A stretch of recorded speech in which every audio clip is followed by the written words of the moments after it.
Saudações, meus amigos. Namastê, muita luz para todos. Agora hoje vamos continuar com a leitura do livro O Astro Intruso, de Ramatiz. Paramos anteriormente na página 38 e vamos continuar na página 39. Pergunta: esse tipo de classificação não pode criar nos homens a falsa impressão de estarem salvos da ação do astro, desde que sejam religiosos fervorosos? Ramatiz: os homens sempre caíram nesse tipo de erro.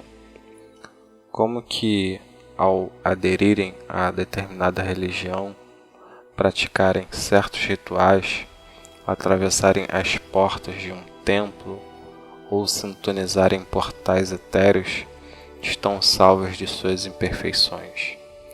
Aliás, tendem ainda a se declararem salvos pelo próprio juízo, condenando às profundezas do inferno aqueles que não pensam como eles, ou mesmo seus inimigos. Isso acontece porque acreditam que os remédios do espírito funcionam de forma similar aos remédios da matéria, bastando tomar um simples comprimido para a dor desaparecer. Ainda não entenderam que os remédios do espírito partem do interior de cada um e que as provações se constituem em coadjuvantes externos para que se descubra, no íntimo, a força da transmutação.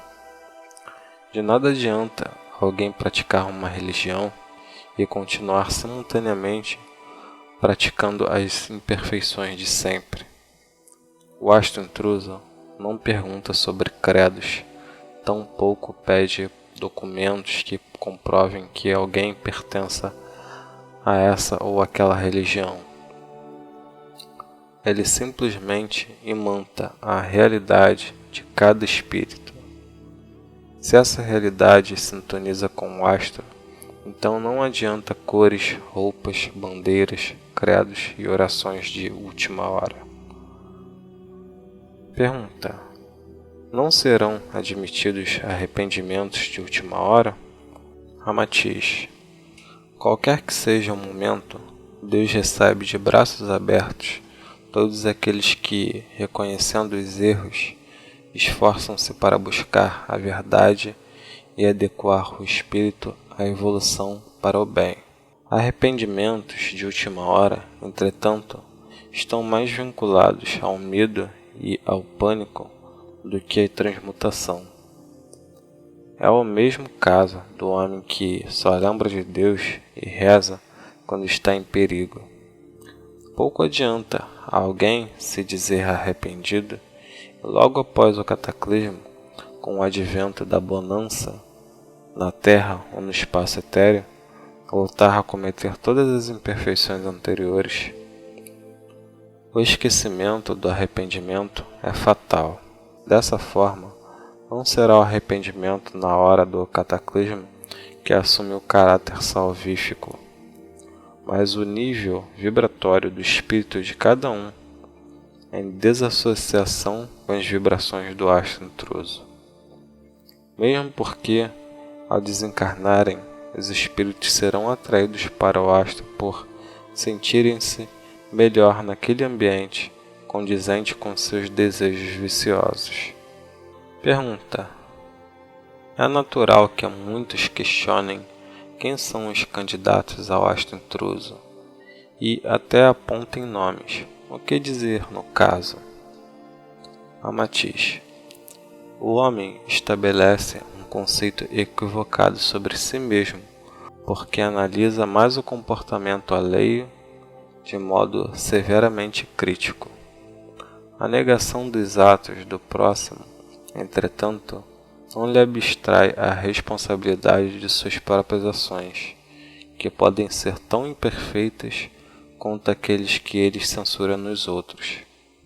Quantas vezes a possível alteridade que condena uns, na realidade é um espelho do próprio reprovador que julga o próximo como a si mesmo, sem perceber?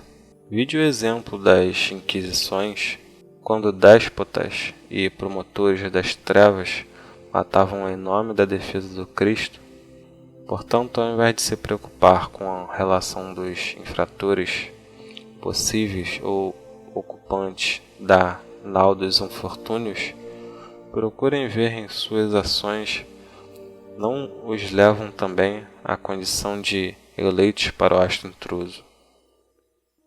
Esse é o primeiro passo para apagarem seus nomes da lista de participantes de uma viagem dolorosa. Pergunta: existe assim a possibilidade de espíritos de outros planetas migrarem para a Terra após a passagem do astro intruso? Ramatiz: a exemplo do que ocorreu em outras épocas, serão verificadas ondas migratórias para a Terra, inclusive de alguns que partiram do planeta há milênios e agora voltam conduzidos pelo próprio astro. Outros fluxos migratórios partirão de determinados planetas em direção à Terra, tal qual aconteceu com os retirantes de Sírius e de Capela. Pergunta: esses retirantes são seres expulsos de seus orbes por mau comportamento? Em outras palavras, é isso?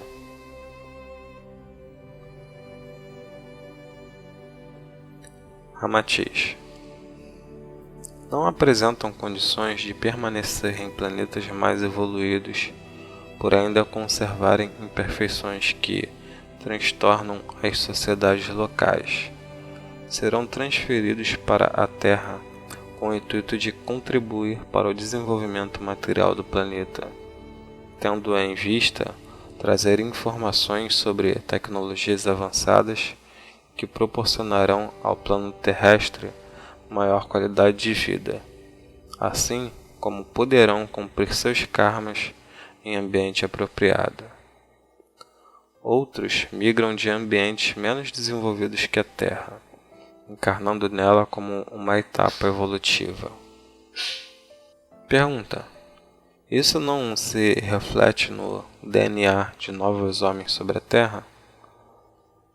Ramatiz: os mecanismos da hereditariedade comportarão novas informações trazidas pelos exilados ou novos alunos, que ao se unir àqueles que aqui ficaram, produzirão seres mais capacitados intelectualmente. Os códigos genéticos contarão com dados que antes não eram conhecidos na Terra, favorecendo o progresso do planeta na construção de uma sociedade mais evoluída do que a anterior, uma nova raça. Pergunta: a aproximação do astro intruso gera muitas discussões, principalmente no que tange à veracidade de sua existência. Ramatiz: durante séculos, inúmeros homens que se intitulam apóstolos da verdade anunciaram o final dos tempos marcando datas. A eles somaram-se outros que previram o desabamento do céu, nas passagens dos séculos e nos eclipses, tornando o tema um conjunto de verdadeiros espetáculos circenses, marcados por linhas até cósmicas, que produzem incredulidade. Apocalipse revela-se uma palavra praticamente mitológica nos dias atuais, caindo no lugar comum da vulgaridade como tema fugaz. Certos homens sustentam que a Terra ainda tem verdadeira eternidade pela frente, ou não se importam com o fim do sistema solar previsto para daqui a milhões de anos. Acreditam apenas no apocalipse do longo prazo, desconhecendo a existência de inúmeros apocalipses na história do planeta. Sendo assim, devido ao livre-arbítrio dos homens, têm o direito de acreditar no que desejam. Podem acreditar ou não em Deus, podem aceitar ou não a vida após a morte, e podem credenciar ou não a existência do astro. Tudo é questão de lógica associada à fé. Pois se temos proposições que podem ser vistas por uns como verdadeiras por outros como falsas, então estamos em face de contingências cujas soluções reais dependem do raciocínio que vai buscar valores no passado, associando suas ramificações com acontecimentos presentes. Profecias já falavam, na antiguidade, sobre a passagem do astro, suas consequências e retorno. E essas consequências encontram-se espalhadas no planeta como as minas de sal marinho em montanhas, como mencionei antes. Kardec, no livro A Gênese, capítulo 9, item 13, já havia registrado que se deve lançar no rol das hipóteses quiméricas a possibilidade de encontro da Terra com outro planeta. Mas a realidade é que isso é possível, tanto sob o prisma físico quanto etéreo. Mas nem tudo podia ser revelado a Kardec naquela época, pois se fizesse certas afirmações, seria tido como louco, e o espiritismo visto como uma farsa. Tudo é possível no universo, desde que seja a vontade de Deus. Veja o exemplo do choque direto entre galáxias, que é facilmente provado por telescópios terrestres. Não se trata apenas de encontro de planetas, mas encontro de galáxias, algo ainda mais monumental. O choque se manifesta pela integração das galáxias, sendo denominado de canibalismo galáctico. Pergunta: acreditar no astro intruso é questão de fé, mas isso não pode ser perigoso? Ramatiz: a humanidade registra acontecimentos dolorosos, verdadeiras catástrofes morais de tempos em tempos. É uma regularidade assustadora. Não há uma única geração na Terra que tenha vivido sua existência em plena paz. As lutas entre os primeiros homens na busca de alimentos ou pelas fêmeas, depois guerras e revoluções que se sucedem como agendadas, enquanto os conflitos individuais como assassinatos crescem de forma implacável. O grande problema é que, além da violência recrudescer, ela também utiliza instrumentos cada vez mais destruidores em um aprimoramento tecnológico macabro. E a divisão do rebanho entre os homens de bem e os homens a serviço do mal se solidifica. O mal gera ganhos tangíveis a curto prazo, aparentemente atrativos, e o bem produz valores tangíveis e intangíveis a médio e longo prazo, mas cujas expressões divinas nem sempre são compreendidas pelos olhos materiais dos homens. Tal situação faz com que a humanidade prenda-se gradualmente à matéria, em crescente resposta aos estímulos que recebe, descartando os valores referenciais que deveriam levá-la à compreensão sobre a espiritualidade. Isso não pode prosseguir para o bem dos próprios homens. A Terra foi criada como uma grande escola para a evolução espiritual. Se os homens a deturpam, tornando provações motivo de vingança e o ceticismo causa de novos erros, então há a necessidade de intervenção nessa escola, para que aqueles que realmente desejam estudar e aprender prossigam. E essa intervenção é o astro intruso, pois ele não atinge o livre-arbítrio dos homens, apenas gera as energias para que uma nova divisão de rebanho se processe, entre aqueles que permanecerão na escola e aqueles que serão jubilados pela própria vontade. A fé, nesse caso, não é quanto à existência do astro, mas está relacionado à justiça divina. Pergunta: a necessidade da intervenção com o astro intruso está ligada, assim, à evolução do mal? Resposta: da mesma maneira que espíritos envolvem diretamente para o bem, também envolvem para o bem por meio do mal. A pergunta tem fundamento.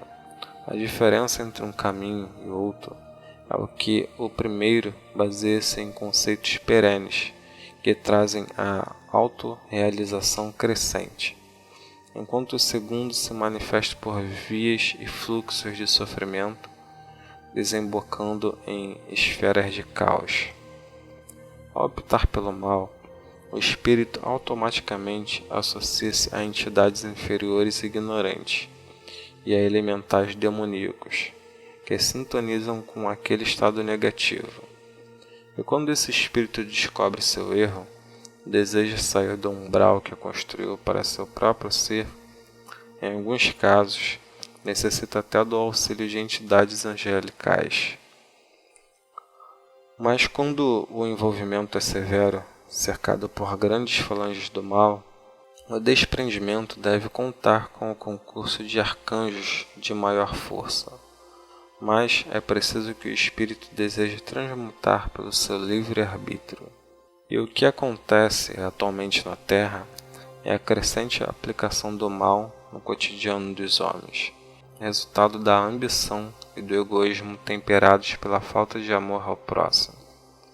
Os próprios homens insistem no erro, não desejando abandonar tal condição depreciadora, que os conduz a grandes sofrimentos, levando-os a acusações sistemáticas a Deus e queixando-se contra a falta de sorte. O amor passou a ser visto como fraqueza de sonhadores. Predomina dessa forma a liberdade irracional, enquanto nas amizades e nas relações afetivas subjazem os interesses hipócritas, em falsos acordos saudunes, sem controle e sem desejos individuais de transmutação. Isso continua de forma ilimitada, interferindo no crescimento de muitos que suportam o altruísmo e a elevação moral debaixo de grande sofrimento. O asto intruso é um divisor de águas, que termina com a ascensão de uma sociedade contaminada pela violência e pela falta de amor, geradoras de doenças físicas e psíquicas. E aqueles que evoluíram para o mal vão entender o resultado de suas escolhas, pelos frutos amargos que colherem no astro intruso. Vão experimentar o próprio remédio que aplicaram a terceiros na Terra. Essa evolução, por meio do negativo pela qual optaram, servirá então para lhes mostrar o que o mal representa, concedendo-lhes o saber para que aprendam a sublimar o bem. Então é isso, meus irmãos. Espero que tenham gostado dessa leitura. Vamos continuar posteriormente no segundo parágrafo, na página 42. Namastê, muita luz para todos e até a próxima.